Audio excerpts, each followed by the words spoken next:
Well, hi guys, it's that time. It's our Bible teaching snippet of the day.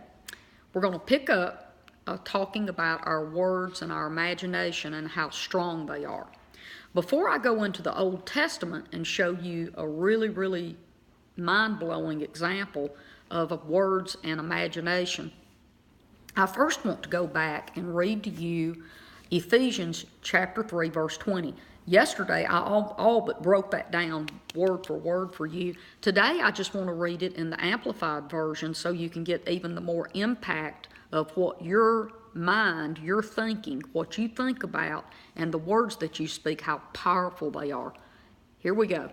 Now to him, God, who is able to do superabundantly more than all that we dare ask or think, infinitely beyond our greatest prayers, hopes, or dreams, according to his great power that is at work within us. Wow, I don't even know how to add to that one. Okay, let's hop into the little teaching I want to do. This will really get you to thinking. I'm over in Genesis chapter 11. This is about the Tower of Babel. And I'm going to skip down to verse 4 and read it to you and explain what's going on. So here we go. And the people said, "Come, let us build a city for ourselves, and a tower whose top will reach into the heavens." They wanted to go to heaven and sit next to God and be equal to him. Build a great city. "And let us make a name for ourselves, famous, a name of reputation, so that we will not be scattered into separate groups over the surface and face of the earth, as the Lord has instructed of us." Well, I got to stop right there. So they knew that they were rebelling against God on purpose, knew that. Now, where did we get the scripture as the Lord instructed? I want to show you that. That is in Genesis chapter 9, verse 7, going back a couple of chapters. God told Noah when they got off the boat, he said, "Be fruitful and multiply, increase greatly over the earth. Enter the earth and fill it." See, God was telling Noah for all of them to go out and multiply and fill the earth with his goodness through more people. And these guys sitting here are saying, we know what God said for us to do, but we're not doing that. We're going to build this big city. We're going to be up there in the heavens where he's at through the tower that we build, and we are going to do our own thing and not do what he's asked us to do. I want to keep going. I'm in verse 5 now. It says, "Now the Lord came down to see the city and the tower which the sons of men had built." I have to stop here. I just got to do this pit stop. We read stuff like this all through the Bible, and then we hear people say all the time about God knows everything. Everything's pre-planned by God, and just all of this, and it don't even line up with the Bible, guys. Do you have any idea how many different places in the Old Testament and New Testament that prove without a shadow of a doubt that God the Father sitting in heaven does not know everything?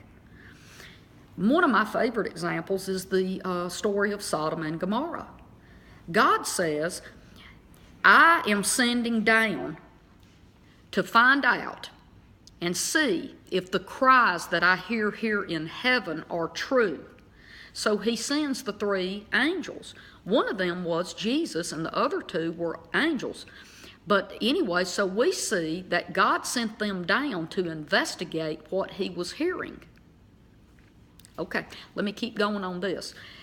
Verse 6, "And the Lord said, Behold, they are one and unified as a people, and they have all the same language. This is only the beginning of what they will do in rebellion against me. And now no evil thing that they imagine that they can do will be impossible for them."